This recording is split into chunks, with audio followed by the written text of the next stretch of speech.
What up, folks? Welcome to the live stream. Let's get down to business. Oh man, look at this bullshit. Double tap that screen, y'all. Catastrophic Saturday. Let's get to it. This is the Make sure y'all hit the like button SSD coming into the from live stream. Fanshawe. This has up to 4 times the amount of extra space as your stock PS5 does. That's 4 terabytes of extra storage. With the 1 terabyte already built into your PS5.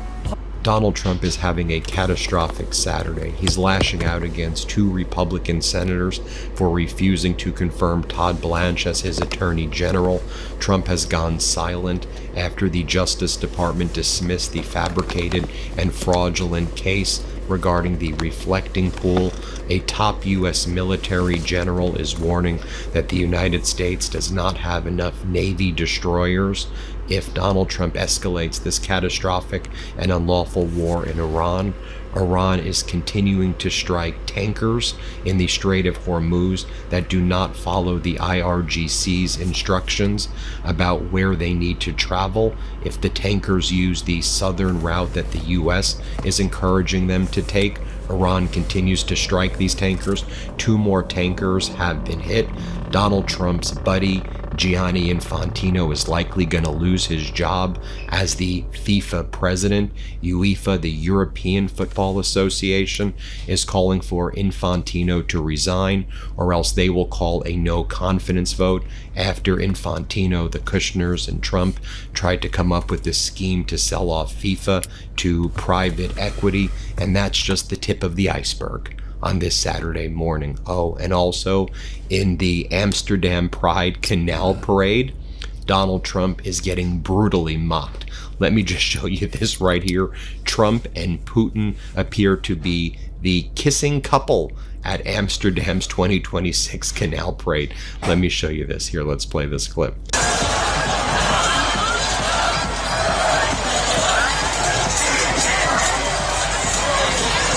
So here's Donald Trump lashing out this morning on his social media account. This is, Yeah, y'all gotta admit that's pretty fucking hilarious. Smash that like button when you get into the live. That is pretty damn hilarious. what he does when he wakes up in the morning.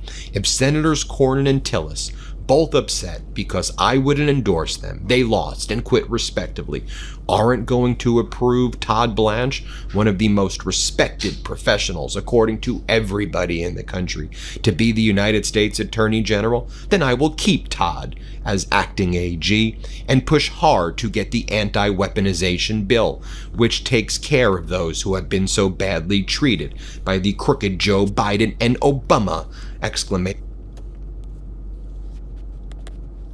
Administration. I get nothing, although I was treated horribly past.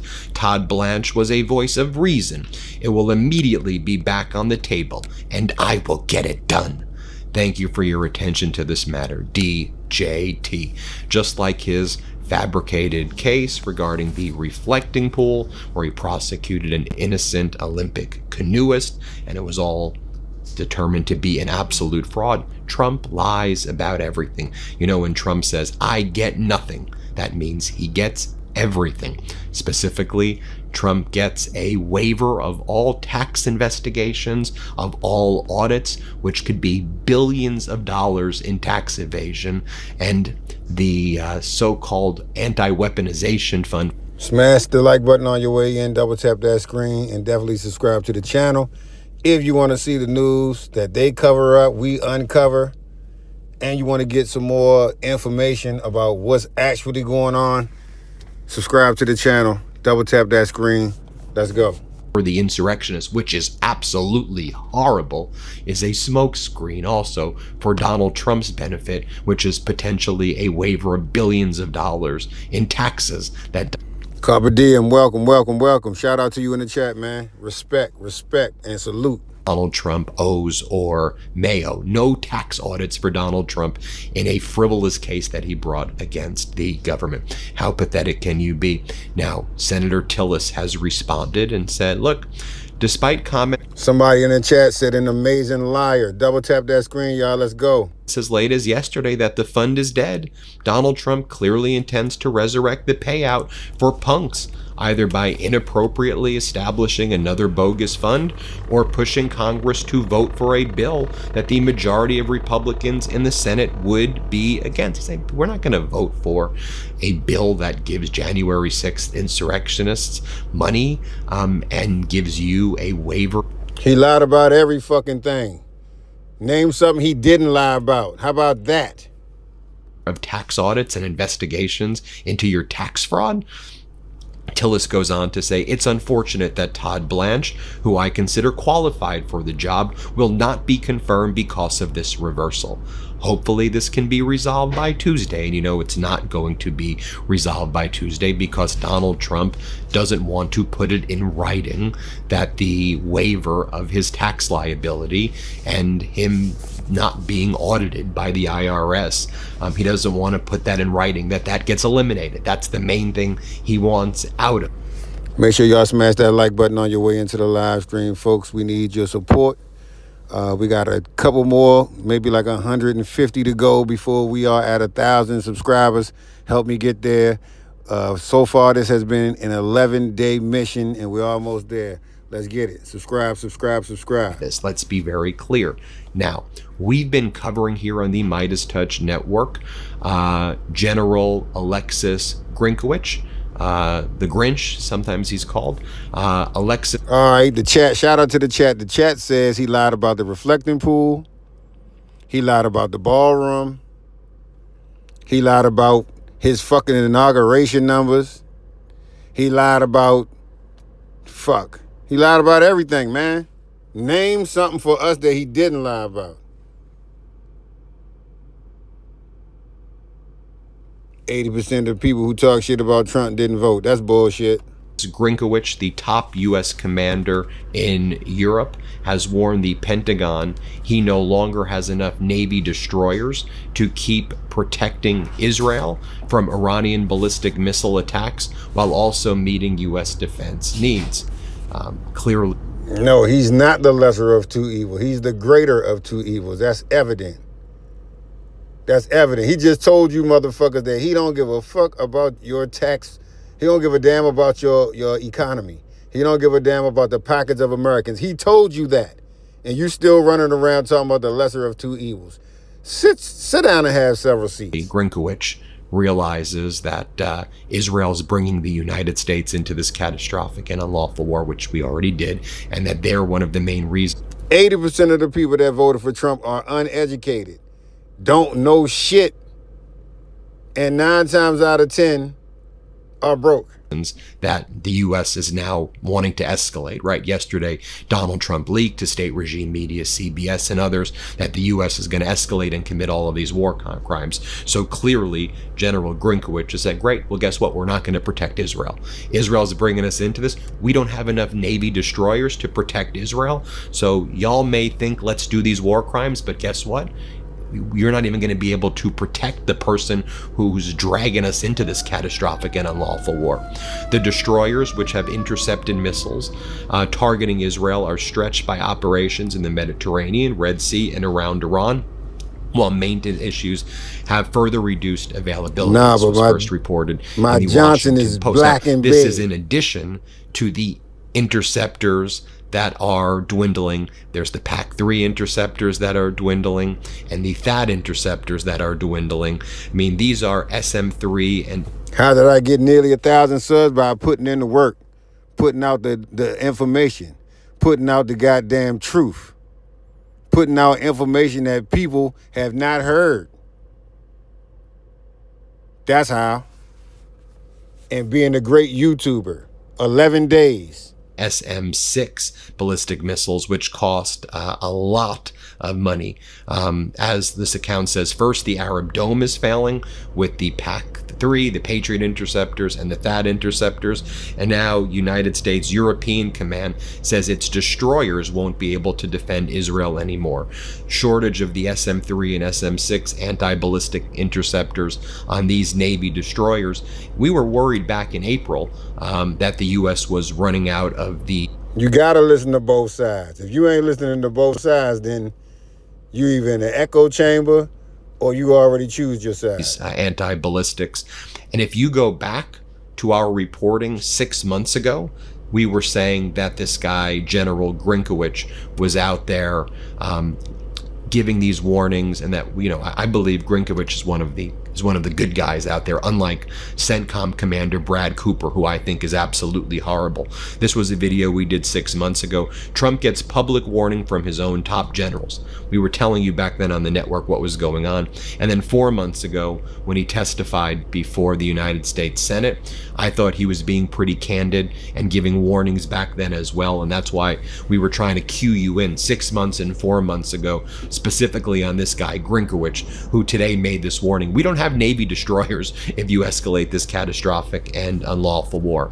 Meanwhile, the Kuwaiti army is saying that Iran launched drone attacks and struck several places overnight, including government facilities in the north, as well as, quote, civilian vehicles belonging to one of the civilian companies in the Bubiyan Island. The Bubiyan Island and the north of Kuwait are a location where U.S. have these HIMARS systems and where the U.S. has a lot of military.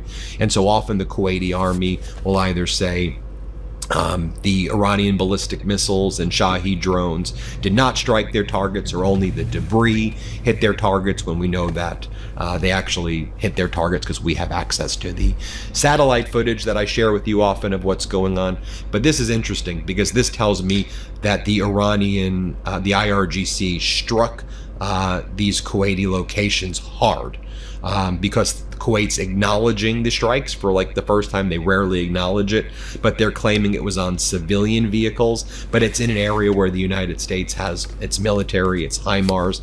And so Iran saw Donald Trump leak to state regime CBS and to these other networks that he was going to launch these attacks. So Iran started attacking certain additional areas in the Middle East where the U.S. still has some equipment. The U.S. moved a lot of its equipment to Israel, by the way, but where the U.S. still has some equipment, Iran's able to see it and locate it, and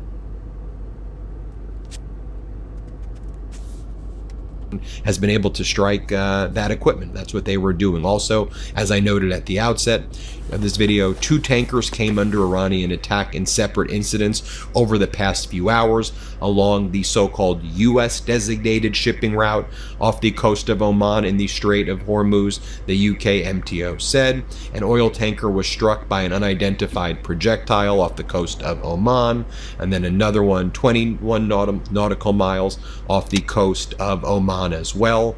Now, if you look at what's going on in the Red Sea, so Strait of Hormuz, Persian Gulf, look at the Red Sea, Bab el-Mandab Strait, at least 6 Saudi oil tankers have rerouted around Africa instead of using the... Exactly. Trump took away HBCU funding. He did some shit and took it away. You don't get credit for that.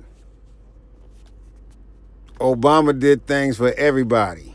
Red Sea after Houthi threats against ships linked to Saudi ports. The longer route adds about 2 weeks to voyages, highlighting growing security risks and disruption to regional oil shipping. So while CENTCOM is lying and says all CENTCOM do is lie, listen, y'all, make sure y'all subscribe to the channel.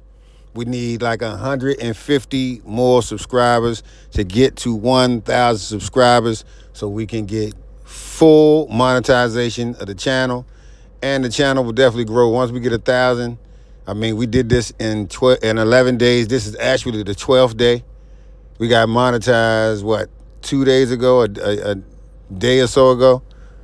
Either way, man, I appreciate y'all. Thank you for the viewership. Thank you for the support. Continue to.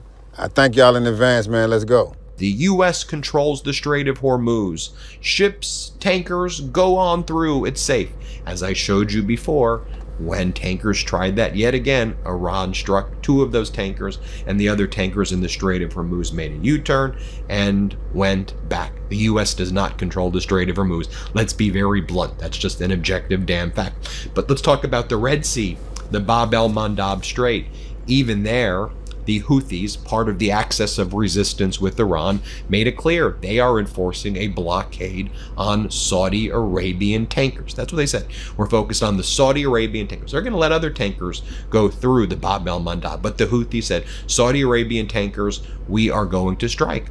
So how do we know that's true? Is Saudi Arabia afraid or worried about that? Well, Saudi Arabia is rerouting its ships in a direction that's going to add 2 weeks more to the travel because they understand that this blockade is real. Also, shout out to you in the chat, Ricky. Moments ago, we learned that all of the embassies in the Middle East are basically being told, that Americans are being told by all of the embassies in the Middle East, you need to evacuate right now. Americans currently in the Middle East should exercise caution. Americans in the region should consider departing or be prepared to depart should there be escalation. Americans outside the Middle East should seriously reconsider traveling through the region. So basically, a warning for the entire Middle East. This says Donald Trump with all of the data points I'm giving you. We're out of Navy destroyers. We're out of interceptors, okay? Our generals are warning Trump. We don't have the resources, even if you want to escalate here, right? With Donald Trump engaged in all these fabrication and lies here at home, this is what he wants to do, because this all is distraction from the Epstein files, catastrophic war to distract from the Epstein files, and now distracting from this to distract from that, this Russian nesting doll of Donald Trump's fraud right before our eyes. And speaking of Russian nesting dolls, Russia, Kyiv was hit hard last night. I did a very long video on it this morning because it's very important that we all know what's going on here. Donald Trump and Putin had a conversation July 4th, 90 minutes on America's 250th anniversary. Trump and Putin spoke to each other. Just think about that. That's how Donald Trump spent a great deal of time on America's 250th. What did they talk about? Well, we could surmise based on what we now know on August 1st. Notably, after Donald Trump and Putin had that conversation, Donald Trump started to act like he was going to give Zelensky critical Patriot interceptors, or at least give Zelensky and Ukraine a license for Patriot interceptors. Ukraine is out of interceptors. They don't have a license, and the interceptors are the only way you can strike the ballistic missiles. Ukraine is able to strike down most of the Russian Shahed drones, a lot of the Russian cruise missiles, not the ballistics. You need the interceptors to strike down the Russian ballistic missiles. Without the interceptors, every ballistic missile basically hits its target. And going back 18 months ago, first